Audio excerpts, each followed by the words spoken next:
ఇది ground report. So ఇక్కడ వచ్చేసి TDP, Janasena and BJP alliance లీడింగ్లో ఉంది. అంటే యాజ్ ఏ పీపుల్ సర్వే కానీ, పబ్లిక్ సర్వే కానీ, ఎగ్జిట్ పోల్స్ కానీ, so almost alliance, Chandrababu Naidu అలయన్స్కి సపోర్ట్ ఎక్కువగా ఉంది ఇక్కడ. సో అది వైసీపీ పార్టీకి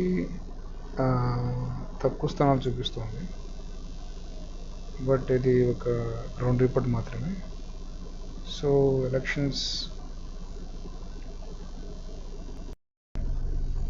ఫైనల్ రిపోర్ట్ చూడాలి. ఎలక్షన్స్ అయిపోయిన తర్వాతనే ఫైనల్ రిపోర్ట్ వస్తుంది. But as a ground report and public talk and so